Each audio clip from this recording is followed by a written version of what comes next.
that shit off.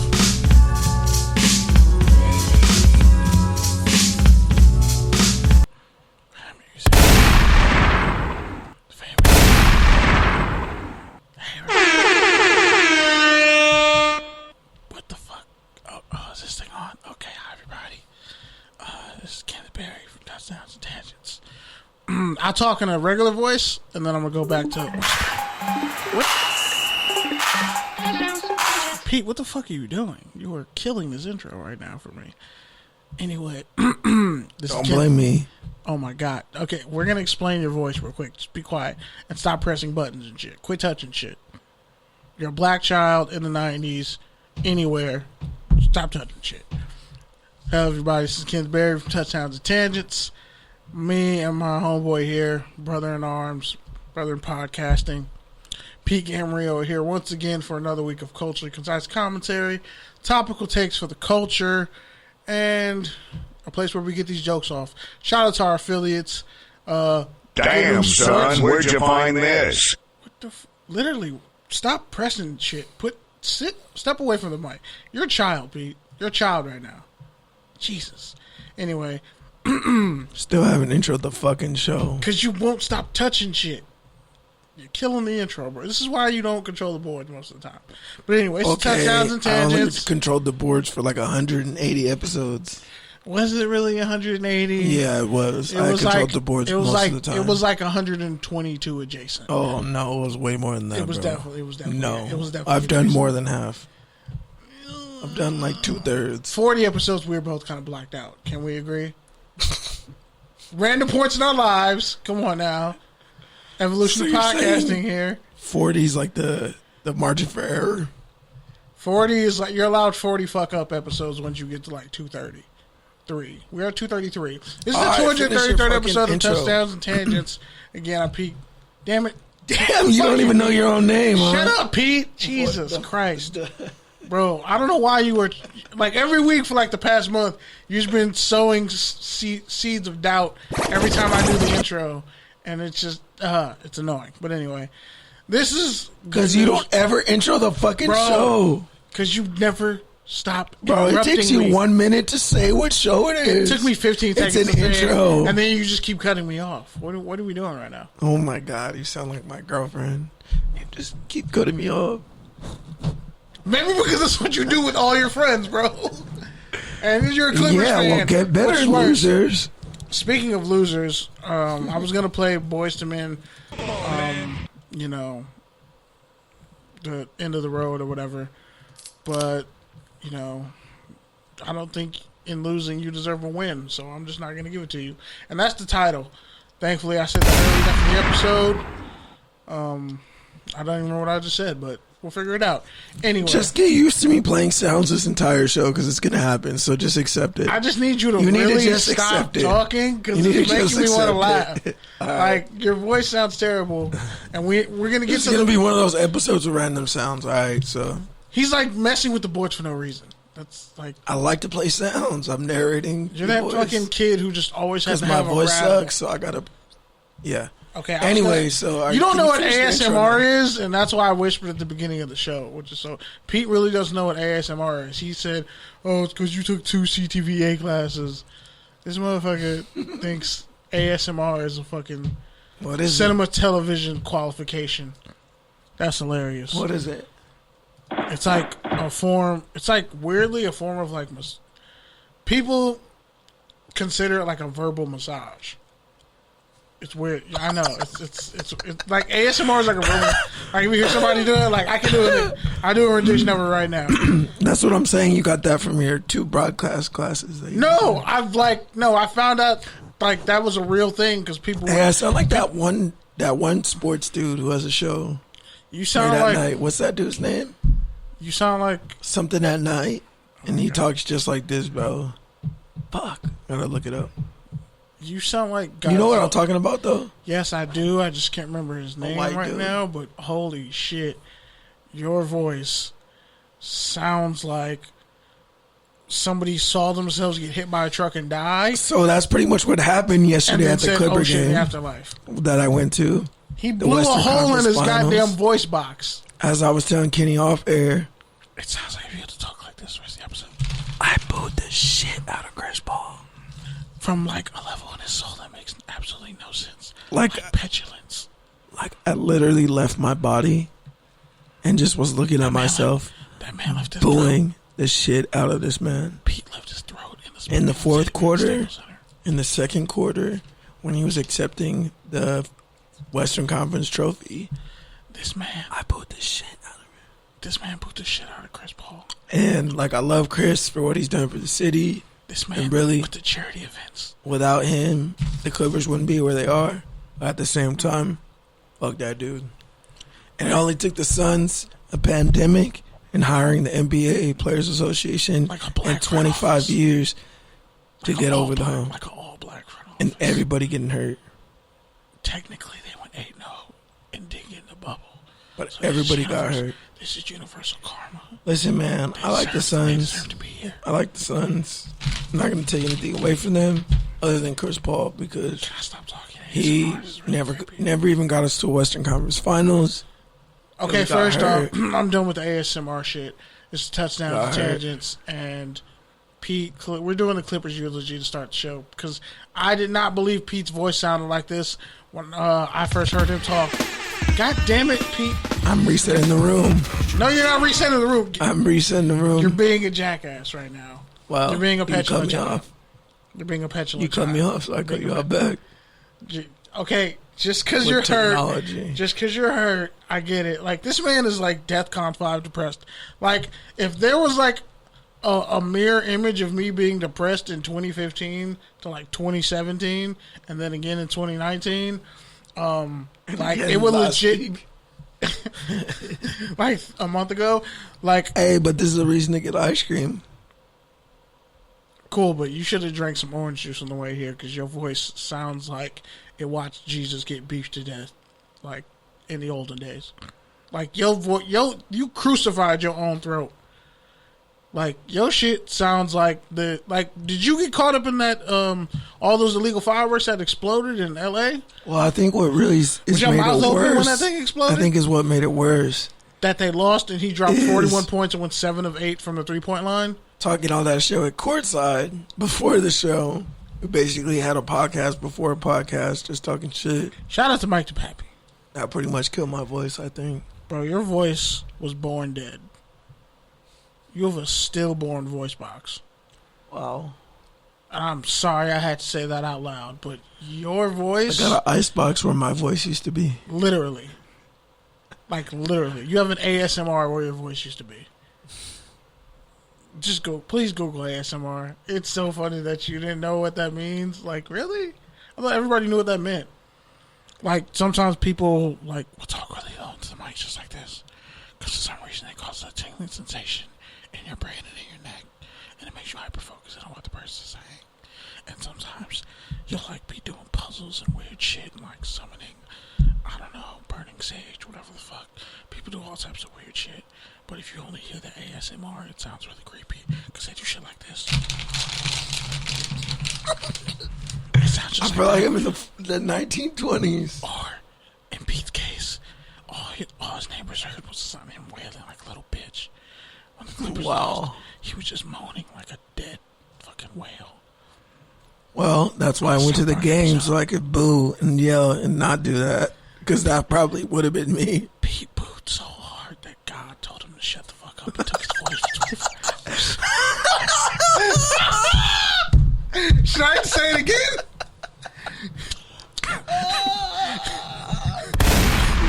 Pete booed fucking Chris Paul so hard, God said shut the fuck up and took his voice for 24 hours. Hey, I got a question though. Something we gotta talk about. Oh my God, nah, but for real. Nah, I got some. Are we done with the Clippers now? Because it's like, yeah, it's done and over with. But I gotta ask you this, because yesterday I took the bus/train to the stadium, and it was only like 30 minutes. Did you have to pay to get on Metro? You're not supposed to pay to get on Metro. See, that's the thing. It's been a pandemic for like a whole year, so nobody paid to get on Metro. Other than like the Santa Monica bus. Really? Yeah, it was free. Technically, it should still be free. Technically, it should be free. Well, the bus drivers aren't going to tell you. Oh, that shit is over, though. So no, maybe that. you have to wear a mask on the bus still. Anyways, my point telling is, you, like, you have to wear a mask. I know. My point is though. Can I say what I'm gonna say? Or you need to cut me off. Go ahead, John Mayer. Say what you need to say. Why the fuck do the buses not have hand sanitizer? They did. That shit don't make sense. They had masks to me, on the bus too, but the problem is people were fucking going crazy on the bus, bro. These bus drivers having nervous breakdowns. You can't just have shit was bad. You can't just have a hand sanitizer dispenser. They did, and people stole that shit. Really? Yeah. What the fuck are you gonna do with the hand sanitizer holder? No, they stole. Well, some people stole the holder, but some people just took all the hand sanitizer. One dude fucking apparently wiped his face with it. Just put all the hand sanitizer in their hand, wash their face, put it on their forearms, put it all over their face, their neck. Like, bro, the shit is wild. I've done that before, but wait, what the fuck? Hold on. So I bathed in some hand sanitizer. You bathed in his hand? I'm not gonna lie. Gas station street whore? That's fucked up, bro. No, you're a gutter snipe. That's worse. Because a street whore will at least like find a way to clean themselves off by any means necessary. Anyways. You bathed. I know it was some college frat boy shit. You bathed. Don't tell me after football practice you were that guy. No, dude. I've just been in situations where, like, I fucking have been like out working and then I go to a gas station, or I've been hiking. And I just like... Oh, you hiked with the hand sanitizer all over you? Like after, when I get some gas, I might like put it on my hand. I'm fucking doing Culver City stairs. Put it on my neck. It don't burn? You're like, oh, this feels like when a barber... It definitely burns, but it's better than feeling all dusty. No, you just killed a bunch of your fucking skin. You sterilized all your sweat glands. That's what you did. Like, honestly. Yeah, but I killed bacteria in the process. You know what else needs to kill bacteria? Whatever the fuck is going on in your throat, man. Like, your throat sobered me up. Holy shit, pause. Like, really, pause. Like, is that a DJ Scratch drop? Can you hit that button up there, please? That's the freeway high. That's your throat highway.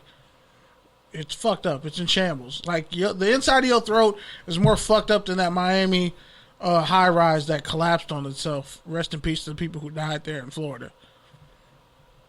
You heard about that? Yeah. I did. I heard about it, but like I don't really know the details. It's fucked up. Now people in Long Beach are worried because they're like, hey, you know those high rise apartments? Like, is that shit gonna cave in too? Because they didn't have an earthquake or nothing. That shit just collapsed. They said the elevator was gone. Like, well, they're investigating it, right? Yep. Somebody probably used fake concrete. That's the only thing that would fall apart after that little time. But all right, again, y'all, you probably we're only 13 minutes in, and if you're just a dope ass podcast, you probably have like about a good 15 minutes of just sheer murderously dead, stomach hurting laughter just from hearing the first 15 minutes. And we did ASMR like 3 times, so I hope you know what it means now. I said it sounds like a vocal massage, if I'm correct. I never remember any of my callbacks, so there we go. I just timestamped it. But yeah. So we're over the Clippers eulogy. That's done and over. We can get to football. Speaking of an actual champion, someone who's actually won some shit in their life, you know, like a Super Bowl. You know, you want at the highest level of your profession. 4-time Pro Bowl receiver, former first-round pick. Yep, and he came after the great Calvin Johnson as far as like great Georgia Tech receivers. He was like the last one to play in that triple fucking wing T offense that Georgia Tech ran. I think it was Paul Johnson. Demaryius Thomas retired as a Denver Bronco. I felt bad for how his career ended. Didn't he end with the Jets? Popped his Achilles. He ended up on the Texans. And I thought, that was actually a good spot for him on the Texans. Because it was him. I think he was there when then he got hurt DeAndre again, Hopkins was there. And then he popped his Achilles tendon with the Texans like 2 years ago. But yeah, one of the greats of his era, if you look at his numbers, his career numbers is like 9,730 career yards. Like only Jerry Rice had as many yards and touchdowns and wins as he did. in a 5-year stretch. It's just him and Jerry Rice.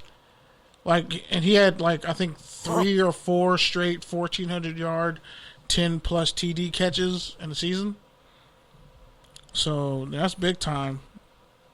And He's 4-time Pro Bowler, I think a 2-time All-Pro, and really put Denver on the map. And it was a big reason why Peyton Manning wanted to come to Denver to play. Was him. Really underrated player, I feel like.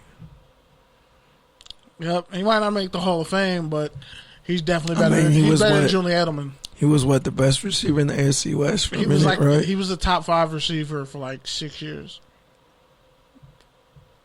Like his statistics in like a 5-6 year span are better than almost everybody except Jerry Rice. That's crazy. And he was a first round pick, ran like a 4.38.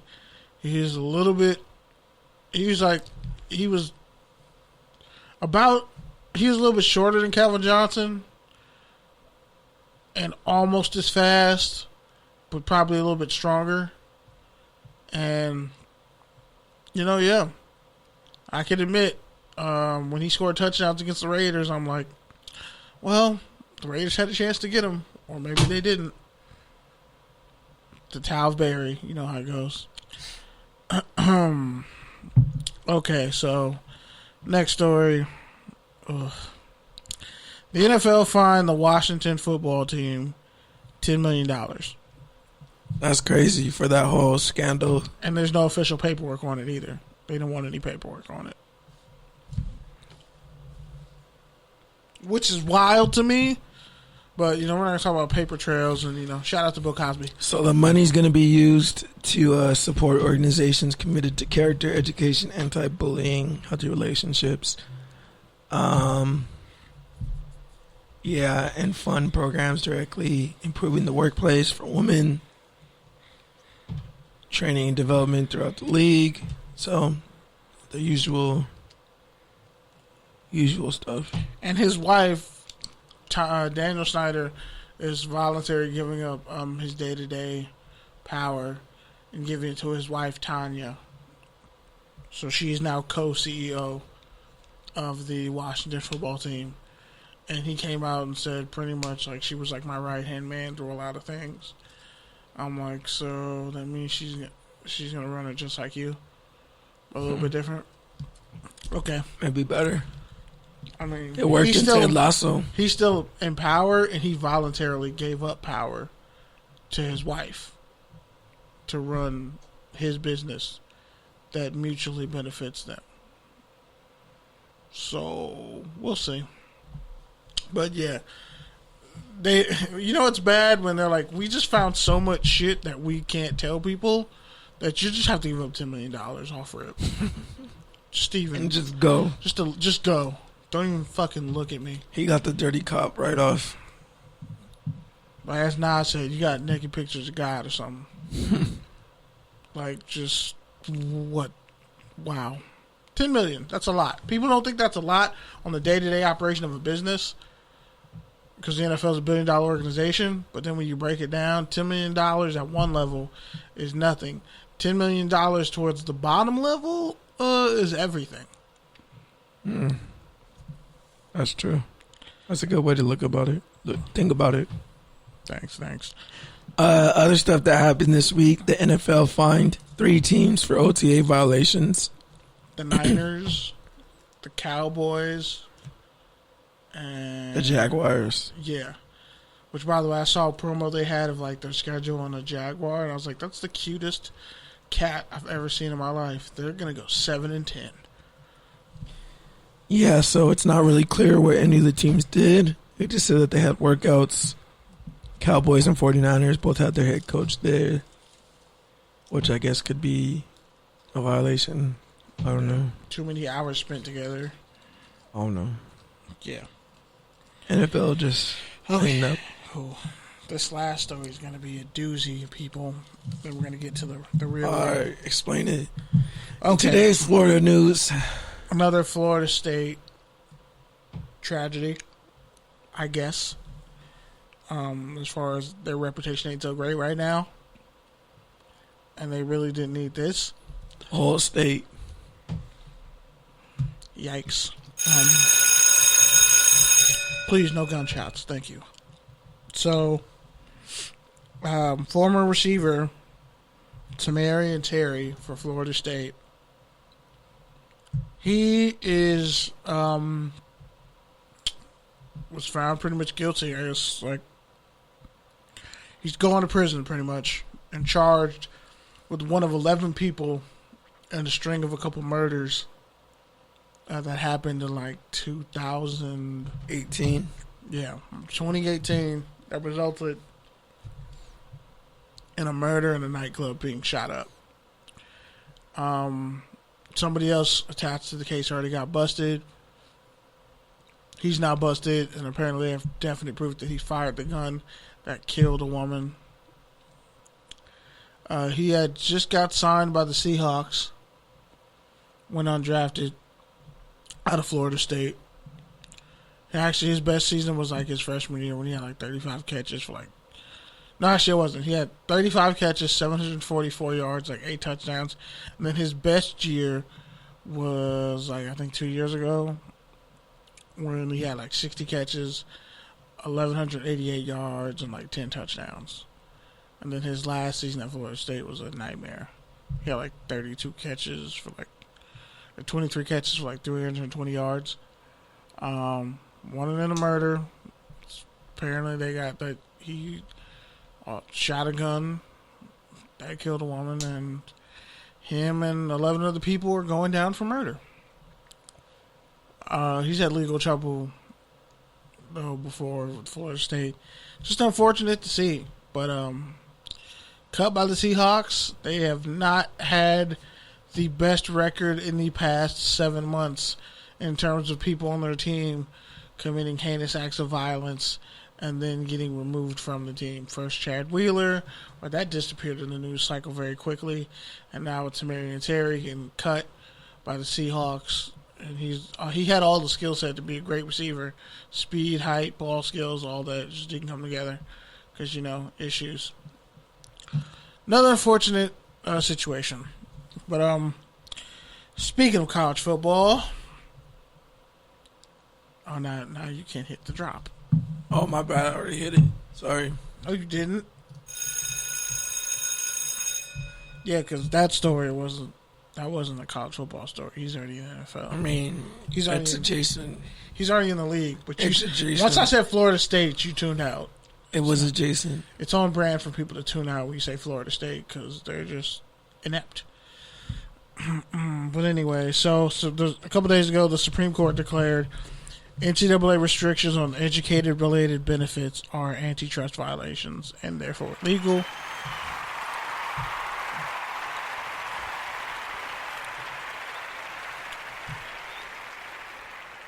It was a 9-0 decision. They decided to uphold it. The decision came from the lower courts, but they voted 9-0 to uphold that rule that yes, the NCAA is violating antitrust laws by getting mad. I'm getting rich. You getting mad. I'm getting rich. Shout out to all those. You gotta hit the dab on that job. Sorry. Shout out to Reggie Bush, Daniel De La Haye, aka Destroying, who had to forcibly give up his scholarship because he was making a bunch of money off YouTube videos, which is totally free enterprise, and it's actually technically fascist for the NCAA to even exist in how they restricted people from getting money. But sorry, it's really loud now. I'm okay. You're getting used to it. God damn it, Pete! Yeah. Stop. This is a serious topic. All right, go ahead. I'm sorry. God damn. I'm in a jovial mood. I'm sorry. Yeah, something you wanted to happen for a long time is finally happening. You should be jovial as well. You're happy. And yes, jovial is the word of the week. You're happy fighting out of your depressive state, knowing that the Clippers lost so badly. Yet again, it's not even how they lost, that they lost again, and you hoped against hope that they would actually pull it through, and they didn't.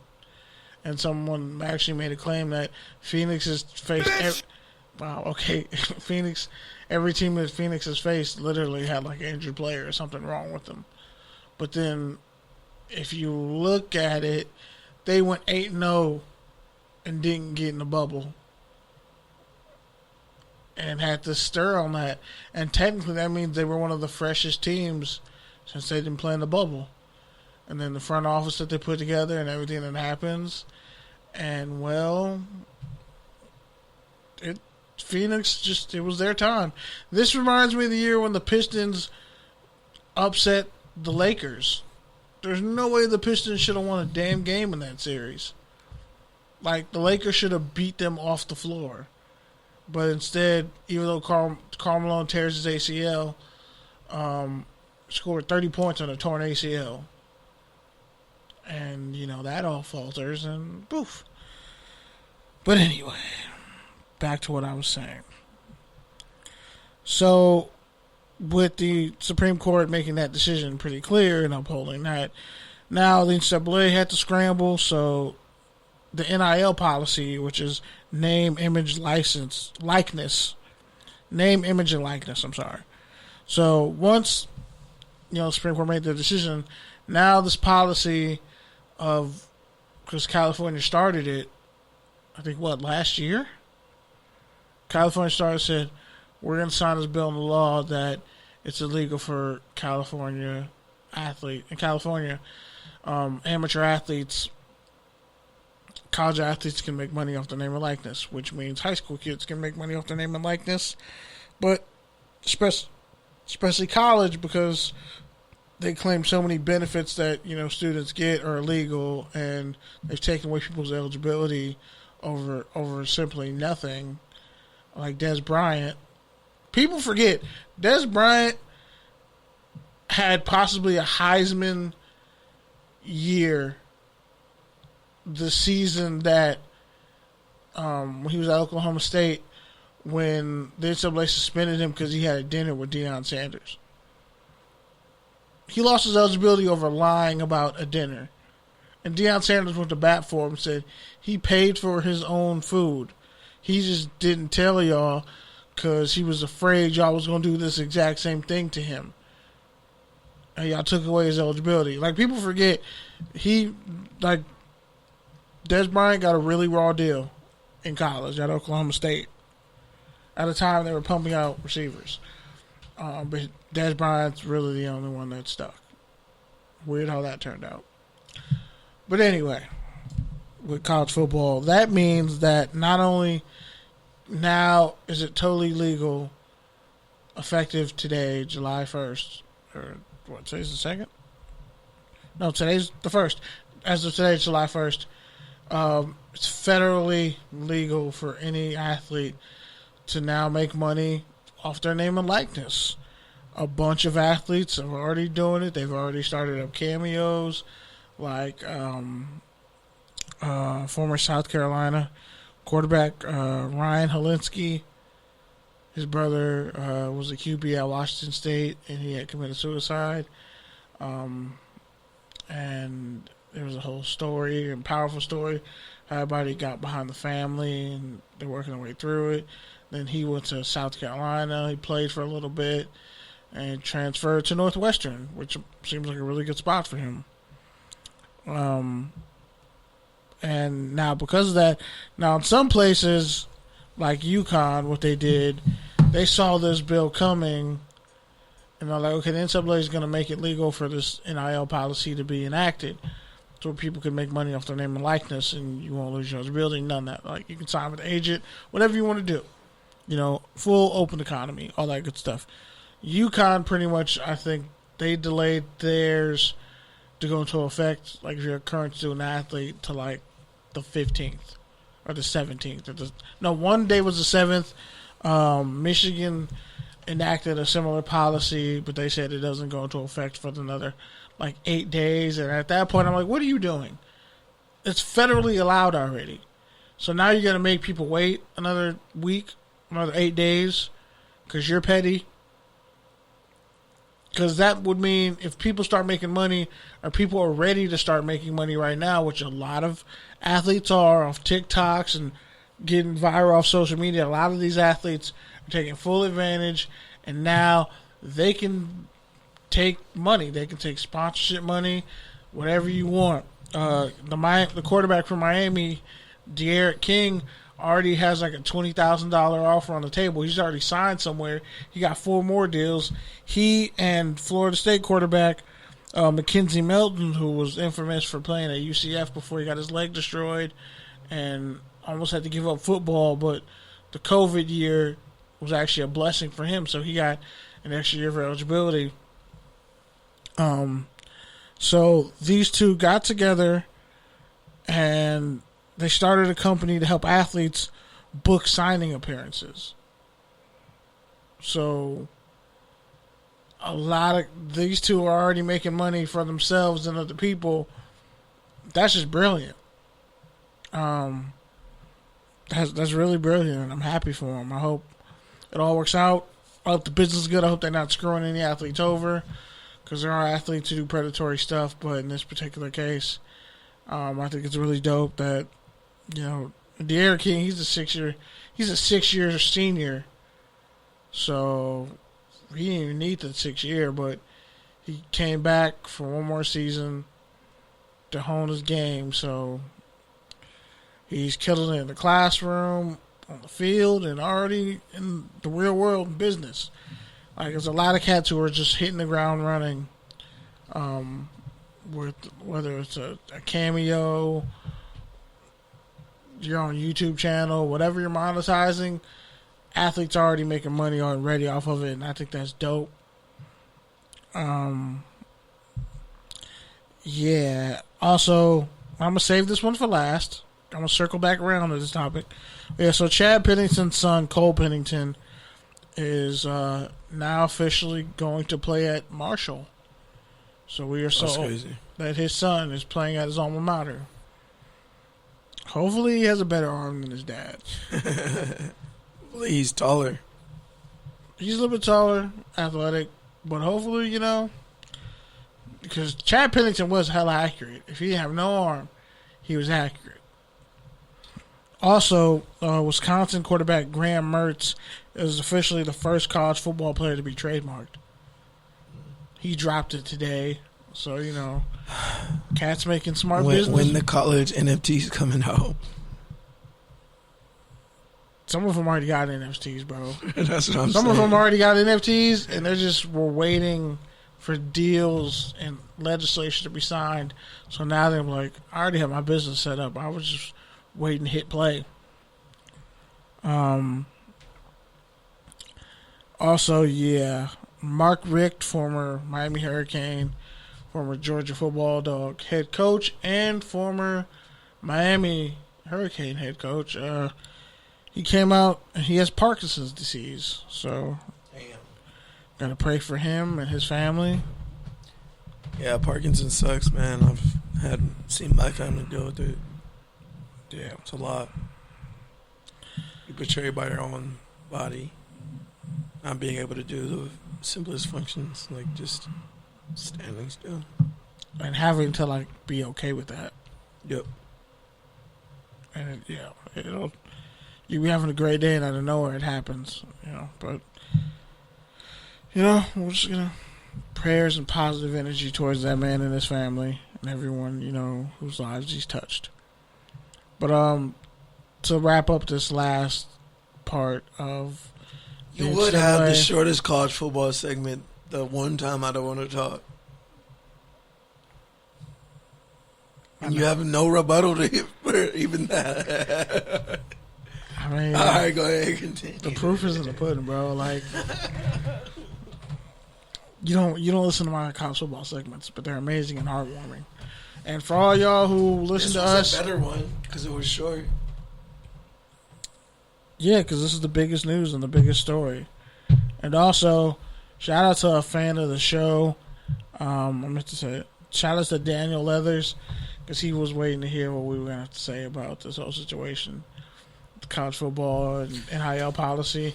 And Reggie Bush pretty much showing a letter he sent, a statement he made to the Heisman board, how he wants his Heisman back. He wants all his records and stats and everything reinstated, his Heisman when reinstated, because look what the government just did. Once something is now deemed legal, anyone who was punished for it illegally, you have to give them restitution. And he should have never had his records expunged. He should have never been kicked out of the university. I think the crazy part is like you mentioned, Jazz Bryant. Like, what do you do for players like that? Like, you can't just go back and make their experience better. No, it was hell for them. I know, and so like the Fab Five. Some players who even just skipped college, like at least in NBA, like would they have gone to college now if they could have made money on the side? Yeah, like one dude out of California, he's a basketball player, and he was the number 1 rated recruit. But I guess they had to because people were going to start going to international or just playing in these. But this kid might not even get drafted. It's crazy. This kid might not even get drafted. He was. I think it's bad for your XFLs and stuff like that. Not necessarily. Football's a different type of game because you just need, like, they literally just had the indoor the football XFL, championships last week. That's what I'm saying, though. Like, you know, the lineman won. Players could have potentially picked that over the NCAA, but now if you're going to get money. But the right to choose is the right to choose, right? True. So if you don't want to play college football, deal with school and all that shit, yeah, I feel you. You would still do that. You, bro. Like, get your money. Yeah. Like, if you don't want to go to college and you can make money, I'm just saying, I salute you. It would be easier though for a player to do that now in college too. And what if that player could play football? I guess and they just needed to get money. Now you can you can have your cake and eat it too, right? And how great is this for JUCO players, especially in California, who are in a state of just, my heart goes out to y'all. For the past 2 years, like, that's hell. My heart goes out to y'all for real. Because they won't bring your eligibility back, even though they should. Like, these 2 years shouldn't even count for JUCO people. It should just be like, there's a freeze on your eligibility. So whatever you had left at the time, that's how much we're gonna start you from there. How many JUCO cats who would have already been D1 have been in limbo? They probably gave up on their dream and had to get a fucking job somewhere. And that's just it for them. And they don't know what they're going to do. Like, how many athletes, how many potential Hall of Fame players, whatever, how much talent fell through the cracks in these past 2 years? From COVID and everything stopping. Like, so you look at JUCO prospects, and now if cats, can get advertisements, and it's 13 people living in an apartment, and y'all playing on the same football team, maybe now if you can get money, more freely and be more available and accessible and qualified for certain programs and funding and aid, your experience might be better too. And what if somebody starts a business at a JUCO and they want to sponsor an athlete to do it, and it blows up, everybody gets bread. All I'm saying is, like, that's dope. If you're going to open up the market for everybody, I mean, some people are going to fall through the cracks. That's just that law of averages. Some people are going to take advantage. Some people aren't. Some people don't need it in general. Like Tim Tebow, his family was rich. He didn't need money. Now someone like Charles Woodson, Randy Moss. Oh, yeah, if cats get paid off their likeness. Imagine if the entire Miami Hurricanes could legally get paid for any and all appearances. Imagine all the teams from the U in the late 90s. So what top 5 players would make the most at this role? Keyshawn did this. Reggie definitely. Reggie did everything right on the field. Didn't cheat the game. Reggie, okay, and Tommy McMahon got done dirty. Who else? RG3, Tim Tebow. 3. How far back are we going? I'm just saying all time. All time? Shit. Deion, Bo, Jim Brown, Reggie. Johnny Manziel would have just blew right through it. Buttercup. He You'd have blew right through it. But that's my thing, though. Like, I think you got to go modern era. We got to go, like, when we were kids, like, the past 20 years. Like, 90s and above. Charles Woodson, Peyton Manning, for sure, would make a lot of money. But I can't look at guys who come from rich families and already would make a lot of money. I'm thinking of a guy like a Des Bryant. Well, like a guy like Cam. Those people are going to be making all the money. They were gonna Cam would make some money. Cam would have made a shit ton of money. Vince Young would have made a shit ton of money. Matt Leinart. Think about all the guys who were on the video game covers. Yeah. That's what I'm saying. RG3, Denard Robinson, Tebow, Reggie. All right, man. So let's move to Take Your Tangent.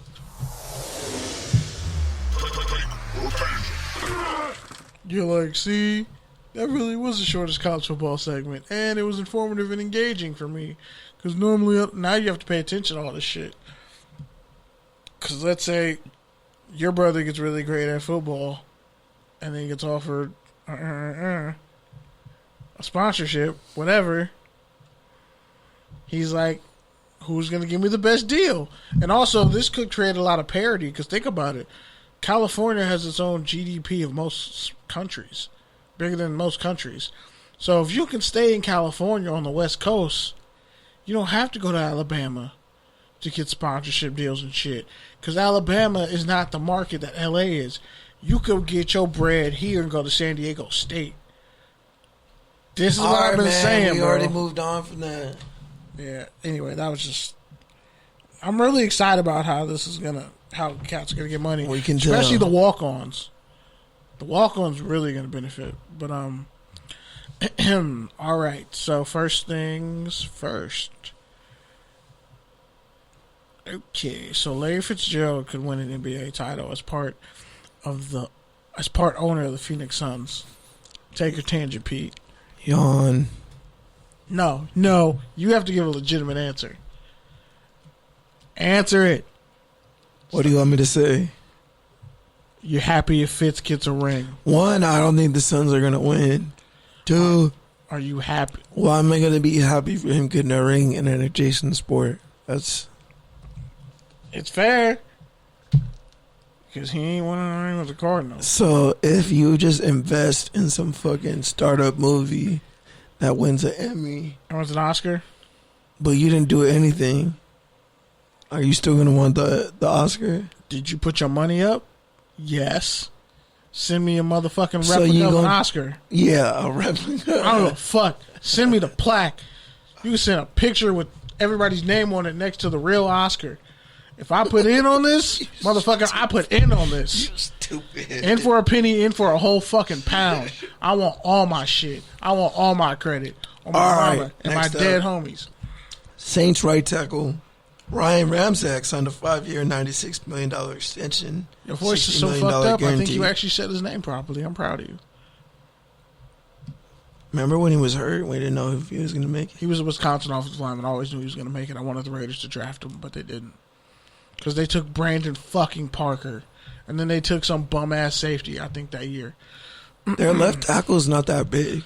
I saw him at the camp a couple weeks ago. Rob Armstead? Yeah. He's like 6'4", 6'5". I know, but he runs like for a left tackle. 40. I know, but for a left tackle, he's not that big. Okay, that's because he was probably in a stance or like bending down. No, I saw him standing up. You saw him standing up next to Jameis Winston, who's like almost 6'5". Yeah. And I get it, you're like 6 feet, but like, no, bro, that's your ego talking. No, I'm not. That's a 6'5", 300-pound man. I'm not trying to downplay him. I'm just saying for a left tackle, like he doesn't look like a left tackle. He looks like a guard. Yeah, because he's. But I'm not saying he's. Okay. I'm not saying he's soft and he's little and I could take him. I didn't say that. I was like, I just was saying he's not that big. Like I was surprised. I thought he would be bigger. It's like if you thought Patrick Willis was this giant in real life, and you're like, oh. It's like when schools say he's 6'5", he's really like 6'2". But nah, he is really athletic. I'm not taking anything away from him. But yeah, man, that shit was funny.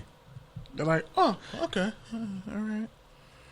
Like if you saw Aaron Donald, you'd be like, dog, you're 5'11". That's bullshit. Pitt was lying the whole time.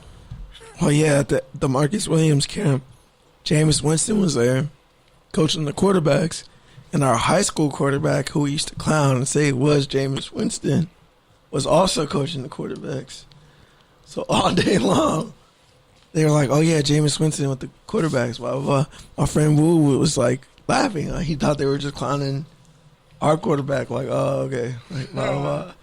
And then at the end of the cap, it was really Jameis Winston. He was like, "Oh shit, Jameis Winston's really here. I thought you guys were just clowning him." Everyone was just laughing, bro. They're like, "Oh shit, he's more respectable than all of us." Respectable than all of us. Yeah, for real. But yeah, man, shout out to the Saints for putting together that camp. Shout out to Jay Mitch. Yep. Shout out to Jay Mitch. Shout out to Marcus Williams. And what? Yep. Chris Williams, the USC DB? Yep. And he just built his new facility. It looks dope. I was watching it. Just like he was saying on the show 2 years ago. Called it. Manifestation. All right, next. Okay, so this one had me tickled. Melvin Gordon's mom said he looked slow after watching him on TV. Well, at least we're not the only ones. I mean, that's... I just control the boards. I mean, because when she said that, I was like, damn, you really took the wind out of his sails. Like, when moms clown you and let you know, like, you don't got it. Like, she protecting you. That's the universe's way of protecting you. When mom just get out of her bag and, like, criticize you to the point where your soul hurts. Like, you didn't over under on how many years until he's on college game day, or at least getting the college game day tryout. 3 years. All right, and so you're throwing a gap year in there. I'm saying 3 years and like any time between now and then, because I mean, if he's playing in the city where they're doing college game day and he has a game on Sunday and Wisconsin's playing, he could very well end up on college game day, which I think he has been before. I'm not surprised. That's how I'm like, tomorrow, Wisconsin, they bring back, he probably already pre-recorded some shit. All right, next up, Najee Harris. But Jonathan Taylor's the fastest Wisconsin running back since Michael Bennett, so I guess it's a win. Najee Harris is working for a homeless advocation. Yeah, he's working. It's really dope that he's working with organizations and lawmakers and trying to get policies done.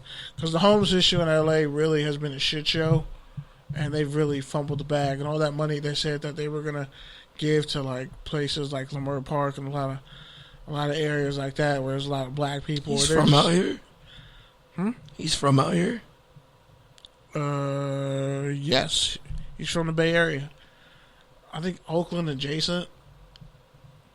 He's definitely from like. So he didn't go to Cal. He was homeless. He could have went to USC, but he rebuffed him with Alabama. Yeah, he was talking about how he was in homeless shelters, and then he goes from being in homeless shelters because he lives in, I think, Folsom or something like that. But he ends up becoming the all-time leading rusher in Alabama school history, and he was the number one player. I don't think he was in Sacramento, but he was in Northern California for sure. He was the number one player in the state. Martinez, California.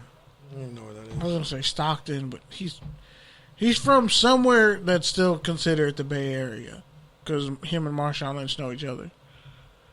So Antioch High School. Antioch, there we go. Antioch High School. He's big. He was fucking Northern California Bay Area legend, pretty much. Najee Harris. So they knew he had almost 3,000 yards 2 years in a row. Yep. Number one recruit. Set state records. He was like the top recruit in California, and he wasn't going to USC, and he made that clear. And he went to Alabama. That's when because Jonah Williams is from California too. Him and Jonah Williams both on that same team, both first round picks. Both from California. So it's like that's huge that he's giving back, and he's is he the next AP? He could be the next Warwick Dunn in terms of what he's trying to do for underprivileged families and homeless people. That's cool. That's a good title. That's an even bigger accomplishment to be like Warwick Dunn, to be the next generation of a Warwick Dunn, where some kid living in a homeless shelter realizes, oh, a first round draft pick in the NFL came out of here. It's not gonna be that bad forever. I'm just homeless right now. Things could easily turn around for the better. That's a wonderful success story. All right, so touchdown and turnover time, or something else you want to get to? I think that was it for Take a Tangent. All right, that's it.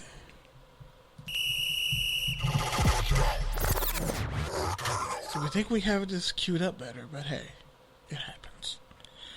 All right, so Greg Olsen talks about how tight ends get the shaft in terms of getting paid. He's like, because he said this after the tight end U camp. He said, we get paid to do what a $15 million left tackle does. We have to do that.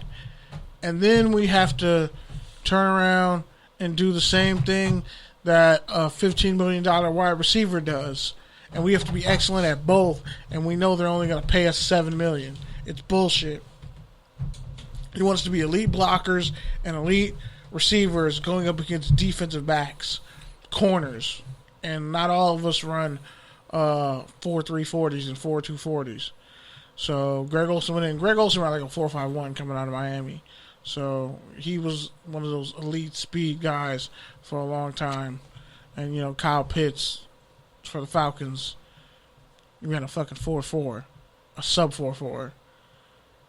Like in 4.38, a 4.37, and he pretty much like a 4.37 all the way back down the 4.4 into the 4.5s.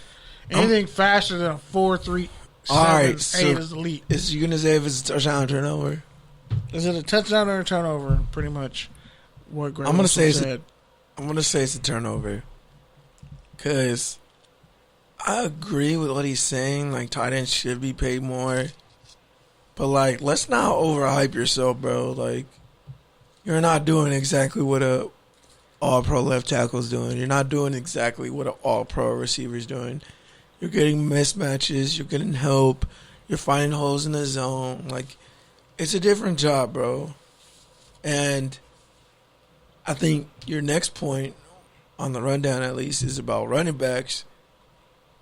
They do all that, and they take the most hits, most damage. They have the most chance of getting the ball fumbled, ripped away, and they get paid even worse than tight ends. Yeah, Mike Davis and Chris Johnson were like, they don't even want to pay us, and we had to do everything. And sometimes return kicks. But yeah, I think it's also a situation to where, like, with running back, that's a position that, like, everybody who's good plays at one point. And tight end is just kind of that position where it's like, that's just the position where they'll try anyone who's, like, big or fast or athletic, just depending on what they need. So, I guess what I'm saying is the demand isn't always there. But the game has changed because, I mean, teams are starting to use blocking. 2 tight ends now. Well, they have pass-catching tight ends and blocking tight ends. But some of those blocking tight ends are still athletic. Yeah, but some of them, that's all they do. It's not even that they can't catch. That's just they're a blocking tight end. That was going back to the days of Mark Bruner and Joseph Faria, former Patriots tight end. Like Wesley Walls was a great receiving tight end, but they had guys who were doing that, but the game wasn't spread out to where the tight end is going to just be actively in the slot. You got to look at it as tight ends and bulky offensive lines, that kind of went out of style. Like, it's not cool for your starting tight end to just be a blocker and pretty much a third lineman. Like, if that was the case, Jason Peters would have never switched from tight end to left tackle, going from Arkansas to the NFL. You know what I mean? Like, he would have just Like, they created a position with tight end and then revolutionized it with passing offenses. And now that a tight end is the QB's best friend, you don't want to pay him, but you want him to block. Greg Olsen blocked and did everything. Tony Gonzalez didn't really block. Antonio Gates blocked and did everything. But he was such a dominant receiver for the Chargers, people forget he was their number one option. Tight ends do play for a really long time. Yeah, once they sap athleticism, but then you're blocking. You're just doing nothing but blocking until you become a cap hit. Still, what you can get in a George Kittle, who's lucky to get to 30. Yeah, but here's the great tight end could make it to 35 easy. 33. A great running back can switch to fullback. Stop. In today's offenses. All right, man. Well, next. So what's a bigger touchdown or turnover then? I'll say for running backs, it's a much bigger turnover that they're underpaid. Because Mike Davis was like, they don't even want to pay us. Fullbacks damn near went extinct. All right, next up, the Tight ends NFL went extinct. cancels supplemental drafts for the second year in a row.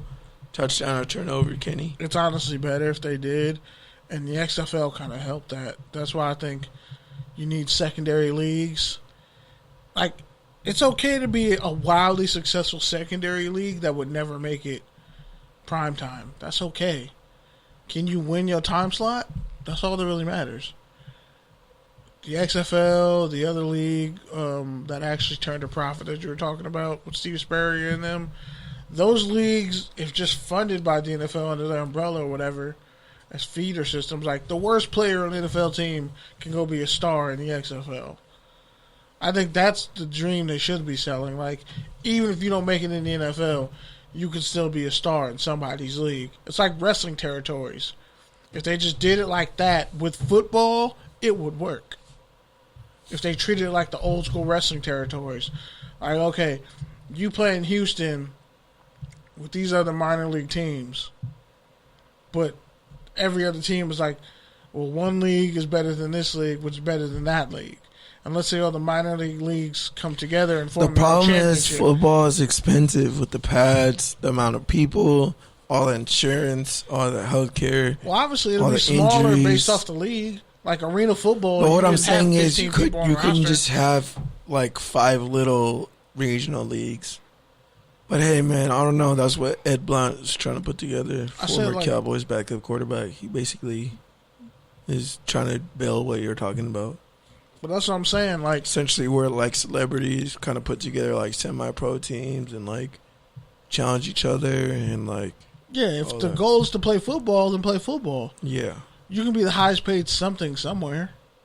You can be the highest paid chef in Toledo. All right, man. Next up, NFL can't confirm Eugene Chung's remark about a team saying he wasn't the right minority for a job he interviewed for. Touchdown or turnover? I mean, it's kind of I don't know. It kind of goes. I want to say it's almost a touchdown that they didn't find anything. Because I think whatever they would have found, it would have probably sparked a shit storm conversation that they're not ready to have. On Rick and Morty level chaotic. I mean, he's probably not even going to get past this now. He actually was a first-round pick. I looked him up. He was a first-round pick, only Asian first-round pick ever. Went off the lineman, I think out of Texas Tech. But he was pretty much a bust because he started 2 years for the Patriots and then just washed out the rest of his career.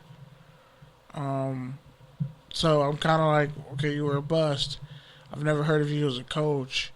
And now because, we're talking about Asian hate and all that, you want to jump on I'm being discriminated against because I'm Asian in a fucking black league that notoriously doesn't really have a lot of Asian players.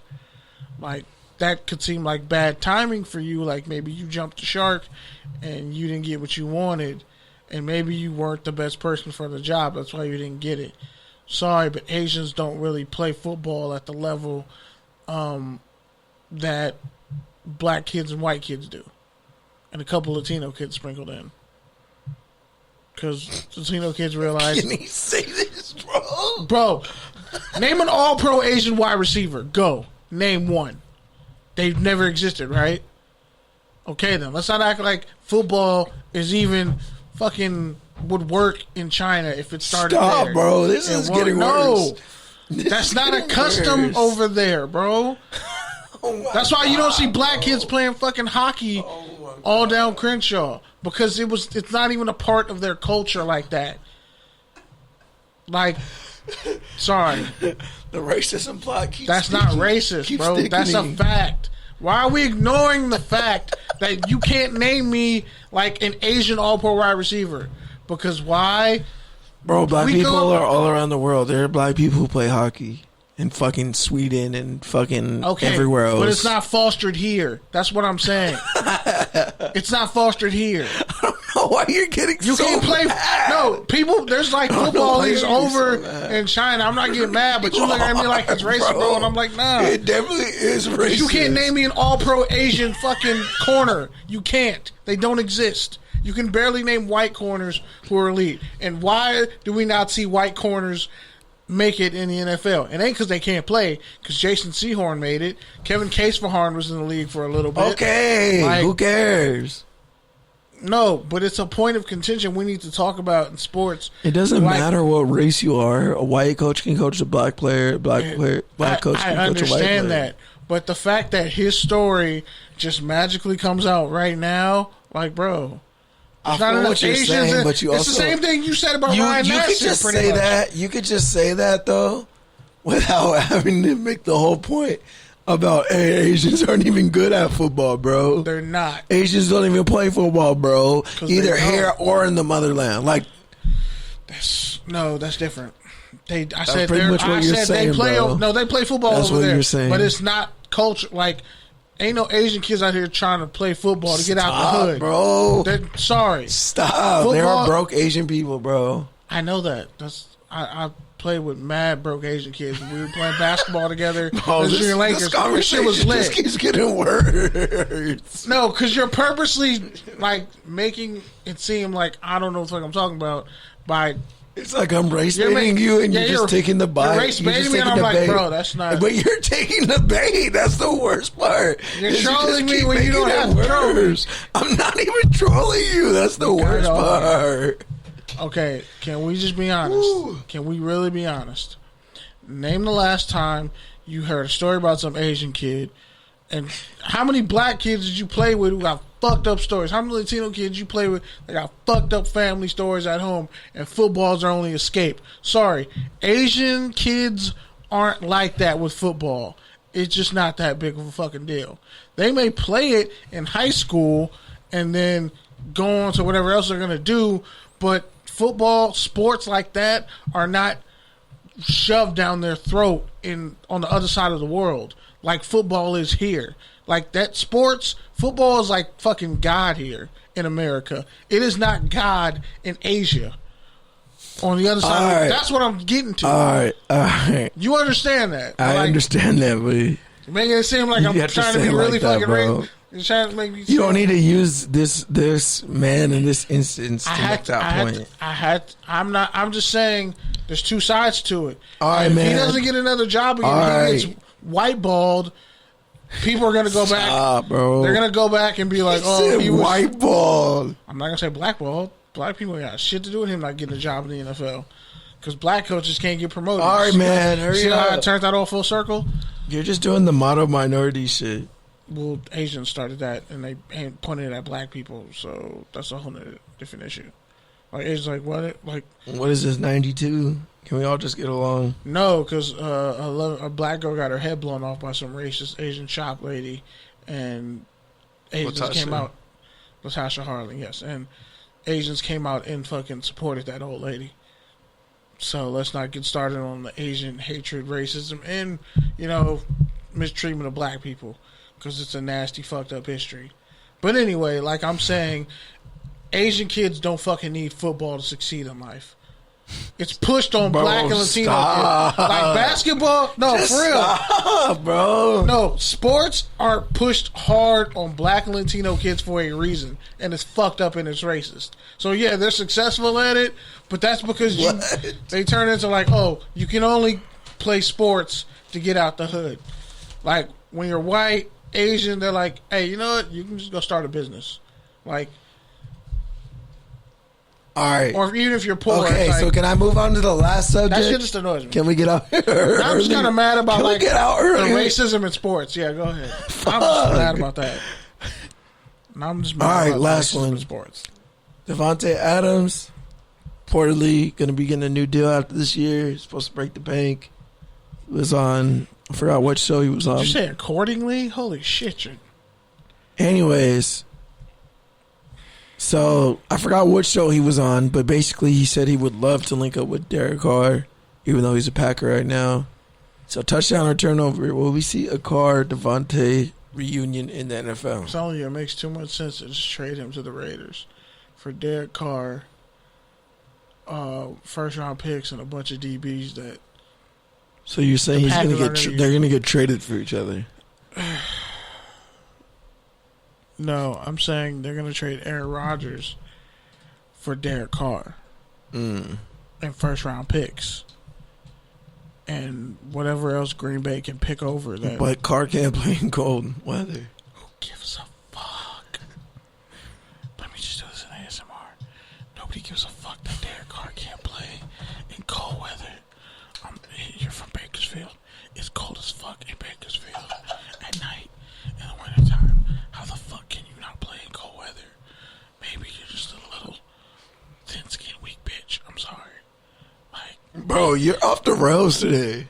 Because I'm speaking. You're off the fucking rails today, bro. No, I'm not, but I'm just like, I'm tired of hearing Derek Carr can't play in cold weather. Like, fam. He can't play, period, is what you're saying. The vocal range, what you're saying. The vocal range of what we've done in this fucking podcast in the past hour and 20 minutes is amazing. Like, so you're telling me, and it's cold in this room right now. You're telling There's me going to be a lot of pissed off podcast listeners, honestly, because they're going to have to keep adjusting the volume. No, they're not, because I whisper loud as fuck. All right, so let's get to the rants. See, that's pretty fucking loud. Like, see how I'm actually. All right, you go first, Kenny. Fuck. All right. Since you just want to talk, bro. Nah, go ahead. No, go. I have to counterbalance your horrible voice, bro. I have to. Trying to get out of here, man. Okay, cool. I actually want some ice cream. Yeah, me too. We're so fucking fat, bro. We're just fat. We're the fat podcast. But like, parts of us are in shape, but we're still the fat podcast. Yeah, whatever. Anyway, yeah. So to close things out with the whole Derek Carr not being able to play in cold weather, I don't give a shit. Once you get enough to get Aaron Rodgers, you just take him and go. It's Green Bay's problem after that. You don't think about where your ex is going once she finds another fucking person. You're like, now you get to fucking sleep with that demon banshee bitch. Or on the flip side, you get to sleep with my ex who has fucking nightmares and pisses in his bed and sucks his thumb still. I don't know why. Whatever. Like, once you trade somebody away to get another player, it doesn't matter how Derek Carr does in cold. People have questions about how Khalil Mack would do in Chicago. Well, it turned out to be what it turned out to be. So, I would definitely... But also, Devontae Adams said, I think we would unlock something in each other that people haven't seen yet. So really, he's just trying to shoot his boy, Derek Carr, some bail. Because Derek Carr set NCAA records with him and Devontae Adams. So, that's cool. But anyway, I don't really have shit to say this week. Some weird-ass dude I was coming out of CVS was like, hey, bro, do I know you? What's your name? And I'm like, sex trafficking. I was like, where's my rape whistle? Where's my pepper spray? I'm like, fam, why did you not funny, but why did you like turn around after I walked out the store to come chase me down and then try to dap me up? Why'd you turn around when I went back at CBS? Hey, is your name Kenny? What the fuck? How you doing, bro? Is this my voice? Now that I'm thinking about it, I don't know if that was a chick or a dude. Cause she had like a baby. He or she had like a fucking. Hey, yo, baby. baby. Hey, yo, baby, get out the street, son of that pre-America. It's fucking stupid. Oh, what a title that was. But nah, for real, it just creeped me out. Like, don't fucking roll up to me in a random parking lot and smiling. Like, smiling too hard. Like, motherfucker, you don't know. I looked around like, this motherfucker trying to have me robbed. I'm about to beat this motherfucker. He was looking for a power bottom. That's disturbing, bro. Don't say that again. You're a Clippers fan. If anything knows something about being a power bottom, it's Clippers fans. Like, for our Clippers fans sadomasochistic. All right, finish your shit, bro. That's pretty much it. That's all you got. That's all I got. Don't be trying to say some shit after I say some shit. And by the way, a Greek salad is like, I'm just going to put the definition of a Greek salad on tape. What's that shit called? On copyright. Yeah, but what's it called? When, Creative licensing.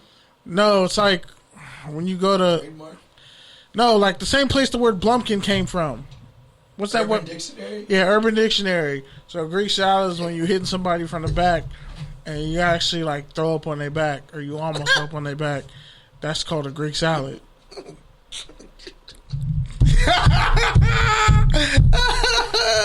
I don't know why I said that, but it was just so funny when I came up with that. I was like, that's a Greek salad. You throw up on somebody's back while y'all fucking. Yeah. That's a Greek salad. This podcast is really mature.